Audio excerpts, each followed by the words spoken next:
Nggak ada di situ. Sedangkan Alkitab 1963 yang saya menyebutnya sebagai Milli-Simoni Nentissimo Sexagesimo Tertio. Kan Septuaginta kan 70. Aku mengasih nama pakai bahasa Latin. Milli-Simo Nentissimo Sexagesimo Tertio 1963. Di situ Pak, mulai dari Islandia sampai Kutub Selatan Alaska, di situ Yesus itu Tuhan, Allah, Alfa Omega, Maha Kuasa. Tapi Alkitab yang lain tuh, itu dan berderet-deret yang di itu kagak ada Yesus Tuhan Allah, di situ nggak ada. Ya Pak, sekarang yang beredar Alkitab di seluruh dunia yang dasarnya bahasa Inggris, British Basic English, KJV dan NET, yang ada huruf merahnya itu KJV, itu di seluruh jagat raya sama Pak. Yesus itu Tuhan, Allah, Alfa, Omega, Maha Kuasa. Tapi di kitab-kitab kolektor itu kagak ada Yesus Tuhan Allah di situ Pak. Aku mau pakai yang mana? Aku pakai yang 1963. Jadi kalau tanya Yesus Nazaret mana? Aku pakai yang 1963. Baru denger ya? Oh ya wes. Oke, thank you. Ya, stop.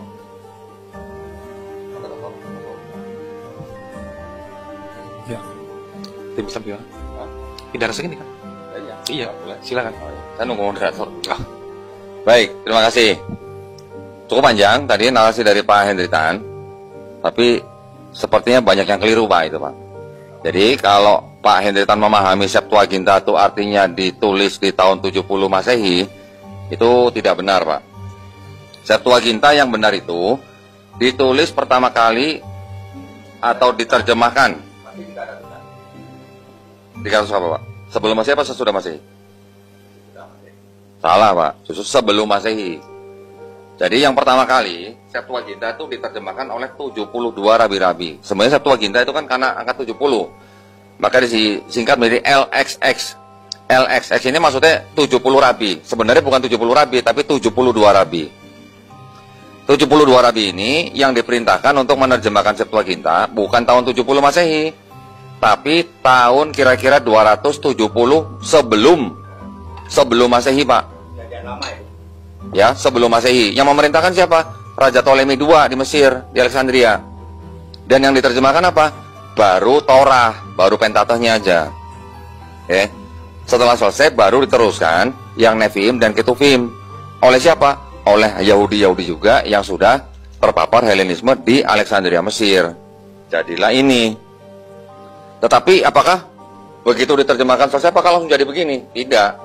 Ternyata di abad kedua, ketiga, keempat, yang disebut dengan Septuaginta itu juga dikoreksi oleh bapak-bapak gereja yang namanya Origen, Lucian, Caesius. Nah, sehingga terakhir, sebelum menjadi Perjanjian Lama, Septuaginta itu menjadi Vulgata dalam bahasa Latin. Karena saya kan harus bicara mulai dari Perjanjian Lama, terus nanti yang paling krusial adalah Septuaginta yang dicemarkan oleh Konsili 325. Itu yang wis kurasa ditunjukin lah Pak Bulan. Loh, saya tanya yang ini bukan. Aku nggak tahu. Udahlah itu nggak perlu lah. Nanti tak ceritain kenapa saya bilang itu tidak perlu. Ya. Gimana? Mau gimana? Tapi terserah, mau jawab silakan, kan juga silakan. Jadi kita ngomongin Alkitab ini, ya? Oke, deal ya, Alkitab. Deal ya, kita ngomong Alkitab ya. Ya, Oke. Mulai. Silakan. Oke. Saya mau bicara ketika Yesus jadi manusia, dia membaca Alkitab. Lukas 4 ayat 16. Yesus membaca Alkitab. Yang dibaca adalah Yesaya. Artinya di zaman Yesus itu Perjanjian Lama sudah clear. Ada Yesaya, ada Mazmur. Bahkan Yesus menyebut kitab Taurat Musa, Mazmur, dan kitab para nabi. Lukas 24 ayat 44. Artinya di era Yesus hidup Alkitab Perjanjian Lama sudah clear ya. 66 ya. 66 itu ya yang dia baca Yesus kitab Yesaya. Oke, sampai sini clear. Lalu pernah disalin ulang nggak? Ya pernah lah. Kitabnya Musa itu 1500 tahun sebelum Masehi, mosok sampai Yesus nggak pernah disalin ulang? Pernah, berapa kali? Minimal 8 kali. Tapi waktu disalin ulang bener nggak? Kan tenang, ada Yesus yang menjaga firman-Nya. Ya, Yesus membaca Yesaya itu bukan Yesaya hasil karangan itu. Yesaya yang pernah disalin, kan kertasnya udah rusak waktu itu, belum pakai kertas toh. Ya, 200 tahun itu pasti disalin ulang. Musa diturunkan, Musa kan punya anak itu, turunkan ke anaknya bukan Gerson tapi Gersom anaknya. Turunkan nanti 200 tahun disalin. Kurang lebih 8 kali perjanjian lama disalin 8 kali sampai Yesus. Dijamin kontennya sama. Lalu perjanjian baru. Perjanjian baru Yesus berkata di dalam Matius 7